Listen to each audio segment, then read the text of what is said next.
I wanted to put out another update video. This is going to be a follow-up to the update that was put out 0.6.20. This is technically not another update, but this is more of a reveal.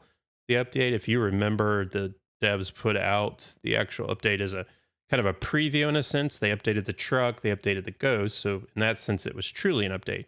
But they let us play around with the new ghost to try to see if we could figure out some of the stats and specific abilities, strength, weaknesses for a couple of weeks. So true to their word, 2 weeks after, they are now revealing the specifics for the three new ghost types, the Deogen, the Moroi, and the Thaye. So this video is going to just talk through some of those.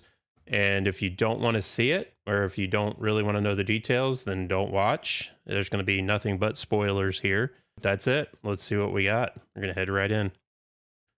So you can see here, as you already know, the truck was overhauled. So they did away with all the shelves and stacked the equipment on the wall. And you can now have metal footsteps as you walk through the truck. I think they reduced the volume of those a little bit. Not my favorite, but whatever. I mean, you may like the realistic sound. Great. The custom difficulty is still underway. Obviously, they're pushing that. I think it's going to be great. It's going to be real fun. My gut is sometime in July. It sounds like they're really trying to get it there. This is the second time they've mentioned it. And so we shall see. It'll be something to play around with. And I think a lot of players, old and new, will be able to enjoy that. And I'm sure they're going to vary it and tweak it up once they put it out. That's how they're doing it. It's great to see this game has come so far in the past couple of years. And this is hopeful and this is good news. I think it will continue to do so. So great stuff. All right, let's dig into the ghost. This is the biggie. So 2 weeks later, they're giving us the actual details for the three new ghost types. So we're going to jump right in. So Deogen, hidden abilities, increased chance of dots and ghost writing evidence. All right, so that sounds fine. Nothing crazy there. The unique spirit box sound. All right, so there were some people talking about the spirit box. I think this was identified pretty consistently, pretty regularly, that there was some uniqueness when you had the spirit box and you had a Deogen. So let's see. Player has to be standing with 1 meter of the... All right, so there was still some guessing going on. It wasn't consistent all the time. So in this case, proximity is going to be the issue. 1 meter of the ghost, I mean, that's pretty much right on top of them to get the unique sounds. 33% with any question. All right, so the questions you asked as well would trigger the response. So you're going to find the Deogen to be a proximity-driven ghost. There you go, the spirit box, hidden ability. Great, great, great, great. Strength, can always see all players. We knew that. So there's really no hiding from a Deogen. This is a chase avoidance ghost. You can't hide, but you can run, and it sucks at chase. You know, it's the tag. It's like the last kid to be picked on the PE team that can't quite catch you. So that's the Deogen. It really changed the approach of a hunt, and I like it. It reminds me of a little bit of the old days. The change in thought here is that you actually run towards the ghost. You actually are seeking it out for fear of getting chased and found. So that's the challenge. Is it's a change and a shift in mindset that you actually want to be close in proximity and kite it, which can be scary. I mean, that is the first real time we've seen that kind of come back and be an item that it's just a shift. I like that. It gets you out of the closet, keeps you guessing, and frankly, if you don't have a Deogen, it kills you a lot. So good stuff. I like that. Chooses the closest player at the start of the hunt to chase. All right, so not really a banshee. It's not going to necessarily pick one of those that are in and select that. It's going to really, again, be proximity driven, but it's similar concept. So it picks you and then continues to chase you if you're closest.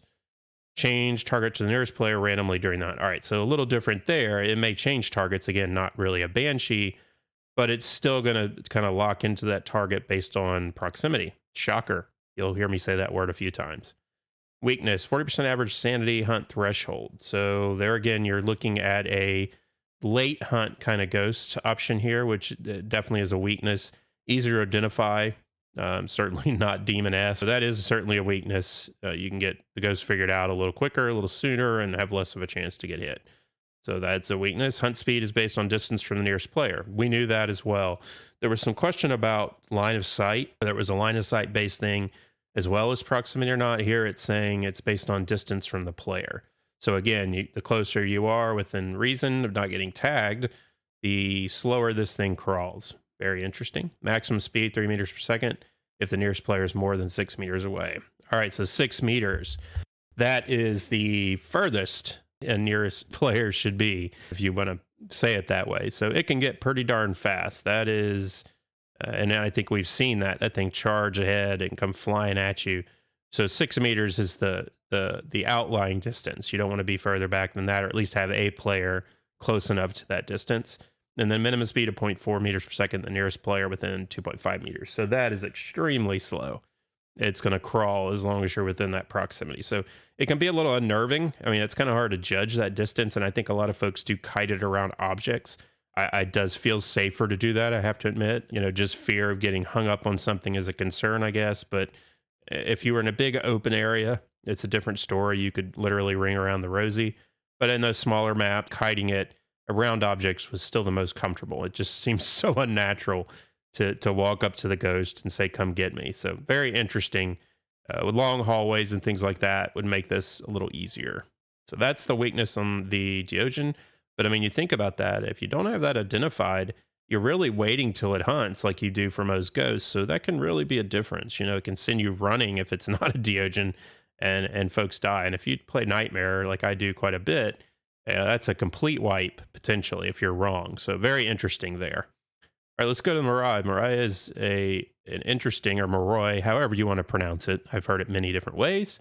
Either way, you know what I'm talking about. So hidden abilities for the ghost. When answering through the spirit box, Moroi will curse the player who asked the question. All right, yep. So folks tied the spirit box into this ghost, and that appears to be accurate. So you are cursed. The people that use the spirit box, which I have to admit are often a significant portion of the team, at least two, I find more often than not, because of some of the voice changes. Folks would try the spirit box first and not get a response necessarily, so they throw it down. But I often have somebody else say, okay, let me try it. So in this case, spreading that spirit box around is not a great idea. You will get cursed, and that's going to hurt your sanity, I believe, is what we're dealing with there. So let's see. Hidden ability can also be cursed when hearing a paranormal sound on a mic. Okay. So again, the parabolic mic, I didn't know about that. I know some folks identified it, but not just the spirit box. You've got the parabolic mic, which is often a frequently used piece of equipment, especially in larger maps.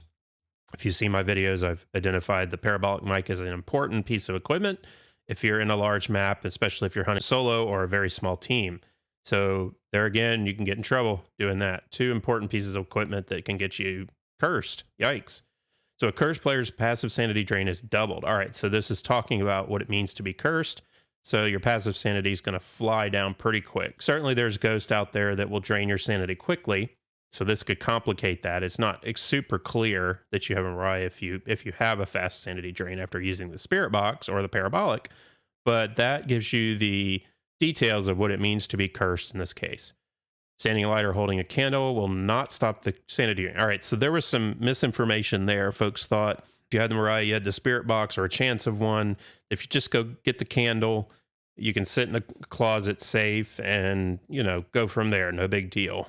Well, that is not the case. Apparently that does not work. Again, you managing your mic and managing your parabolic mic and managing your spirit box is still important. Walking outside the location will pause. Okay, so there are some mitigation. I think, folks, this is where some of the confusion was too, trying to figure out how you got rid of it, because you wouldn't always zero down to nothing super fast. I mean, it went faster, but that was part of the confusion is, how do we get rid of it? So in this case, you could pause it by going outside. I thought there was a way, folks identified a way to get rid of it. I think the sanity pills was one, and I'm not sure how that plays in, but pausing the curse is possible. So you use the box, if you end up getting a Moroi, you can go outside and, unfortunately you can't keep your whole team out or half your team out. That's not the smartest. It at least gives you one way to kind of slow it up, but not necessarily a fix. Consuming sanity pills will remove the curse. All right. Yep. There you go. Sanity pills actually remove the curse. So if you use the box and you have suspicion that it is a Moroi, that your sanity pills can clear that off. So if you do happen to have multi-users and you're concerned about the sanity drain, go grab some pills. The problem is if somebody uses them all up or you share them across the entire group, you may cut the curse, but at the same time, everybody ends up with pretty low sanity anyway. So not necessarily a great thing, but at least you have some way to mitigate the curse loss, to get rid of it. That's a good thing in that sense. decent balance. All right, moving on to the strengths. Hunt starting speed is based on average sanity percentage. The hunt trigger is, based on that average sanity, but in this case, the speed is triggered as well. So it's a kind of a compounded effect. Let's see what that means. Starting speed increases for every 5% your average sanity decreases. For example, 50% average sanity, 1.5 meters per second. That seems to be kind of a benchmark. That speed, I believe, is pretty close to average for a hunt speed of a ghost. And obviously you take into effect, if you're in vision, obviously you have new ghosts with like a Deogen and stuff that play into that. But your average normal ghost hunt speed, I think we're in the ballpark, maybe just a little slower there. 25% average sanity. So if your average sanity of the group's down to 25% or lower, I'm assuming 1.875 meters per second. Okay, so that's picking up. That's decent speed. Still not breakneck speed. You're not a Revy or anything like that. But, again, enough where you can't just passively walk through. You've still got to find a hiding spot and get there. So there you go, 25%. And then 0 average. Okay, so everybody drains down to 0. And depending on your hunt or your difficulty or ghost type, that can be pretty common, frankly. You're up to 2.25 meters per second. That's pretty fast. The Moroi can be very dangerous. The speed hunting related to your sanity is interesting. I like that. The sanity triggers in for when the hunt starts, but I kind of like the speed tied into that as well. That's an interesting way to approach it. So that's pretty cool. Cool strength.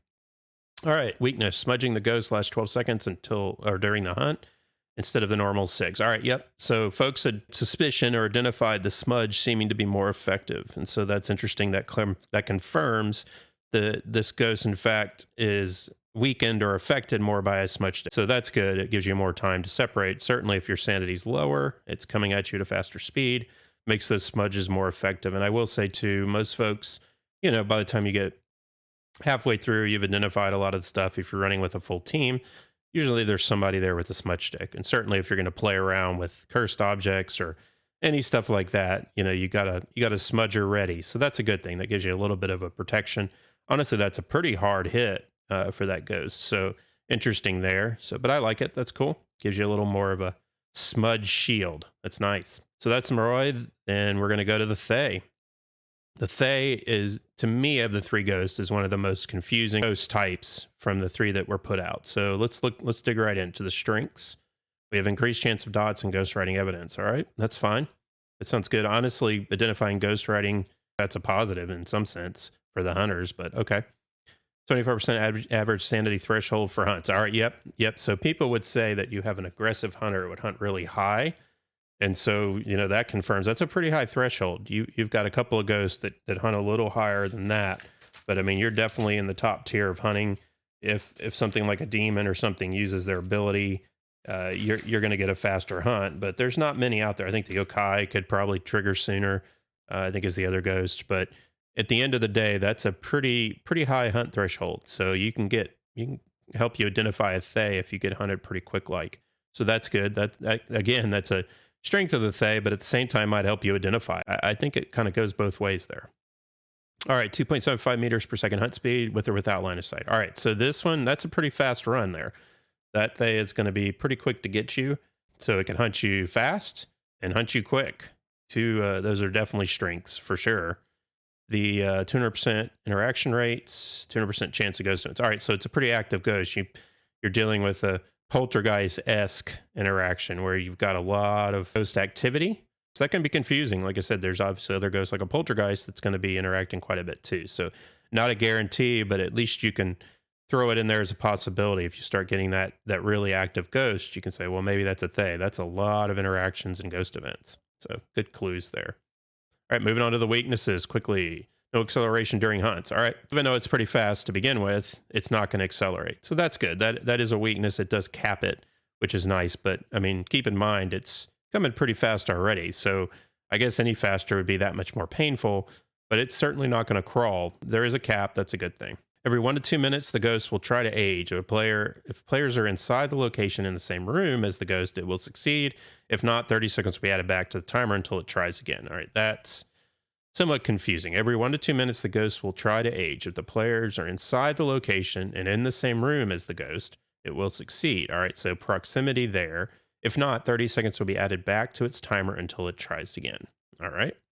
So aging can be confusing. Let's look a little further than that. So the way I read that is the ghost is going to try to age on a timer every 1 to 2 minutes, and so the player's proximity to that ghost, I guess ghost room per se, it doesn't mean you're actually on top of the ghost. So the ghost room, it will actually age, but if not, some time will be added back to the timer, which will trigger it to try yet again. So that it's a little difficult to determine. You may be able to read that a little simpler than I am, but that's still a little confusing. So let's keep going. Each age will lower the ghost stats and traits. All right, so age.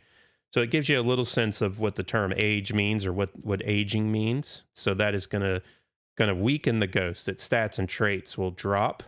So again, there's a little bit of an exploit here potentially I see, where if you get everybody away from the ghost room for a time, um, you could kind of take advantage of that a little bit. But anyway, I'm assuming that's what they intended. Maybe there's going to be some rework there. It wouldn't surprise me.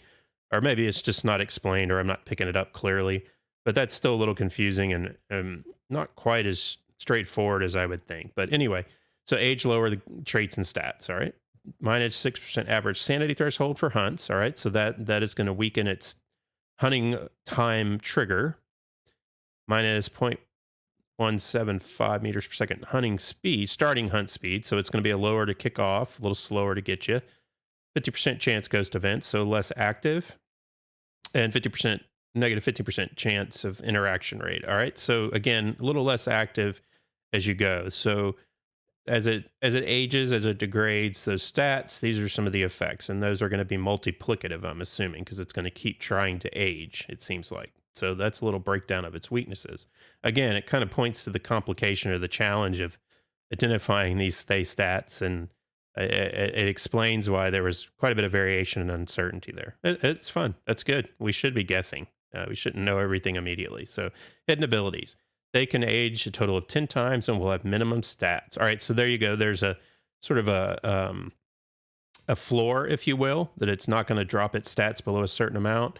And there's an age timing threshold multiplier, I guess, or the number of times it will age at 10. So you're not going to get any further out than that, and it will hit the minimums potentially, and then that's it.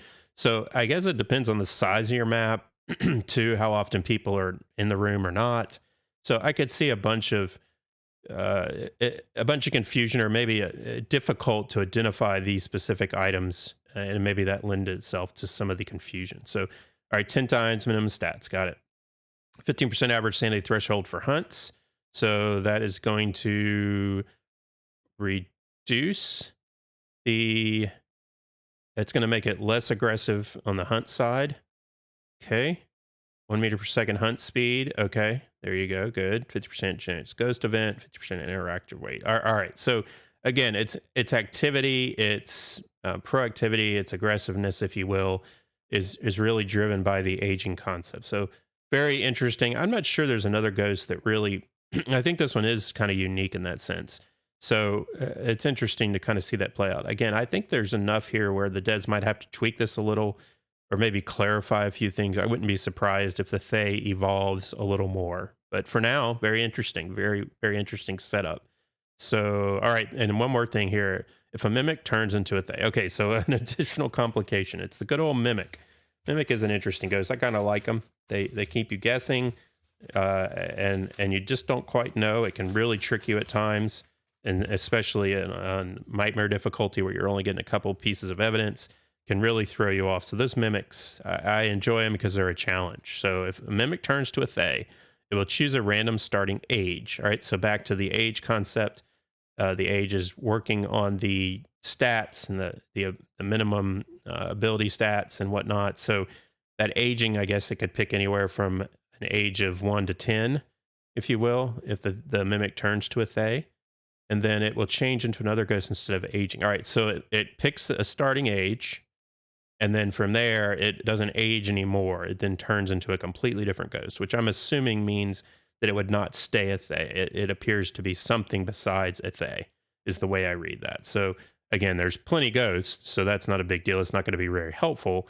But at some point, probably within a minute or two, you're going to likely see it change into a different type of ghost and react differently. So interesting there that they added that little caveat or a little additional turn if you're dealing with a mimic and a Thaye. Very interesting. All right. So that wraps up the Thaye. It's still a really cool selection and breakdown of Ghost stats. Really like that. And I hope they continue to do it that way. Very fun, I think. So the other items, voice recognition, that's the same. And truck models. Okay, so it looks like the rest of this is the stuff we already have and know. So really just the delivery and the reveal of these actual ghost abilities, strengths, and weaknesses. So there you go. Fun times. I enjoyed giving you guys this information. Hopefully you found it helpful. I'm so glad the dev team, as I've said yet again, are doing this. They're being proactive. I hope they continue the 2 week or a week at least time for us to kind of play around and sort of guess. That was a nice little game, challenging for long timers and whatnot too. So that's great. I think Phas might actually be on sale too, believe it or not. So even if it's not, there's enough going on here that if you're new or you've been on the teeter of do I buy Phas or not, or is that my thing or not, give it a try. I think it's like $10. So, it's a small investment. Give it a try for the under 2 hours and a couple of weeks. You can always return it, but there's enough change in content, enough improvement, and certainly that's accelerating to really get a good feel for a game. If you've not picked up Phas in a while, it's definitely worth returning and playing, trying this stuff out. You may kind of fall in love with it yet again. I know I have, and I'm looking forward to them adding more of that in. Let me know what you think in the comments. What did you think of these ghosts? Were you close? Were you far? Do you think we picked up on this? Do you think we'll continue to do this? Will the devs work this way? It sounds like it. And if you haven't subscribed, please do so. It helps me grow. I'm really hoping to do that on my channel. And as always, thanks for the support. Have a great one. Bye.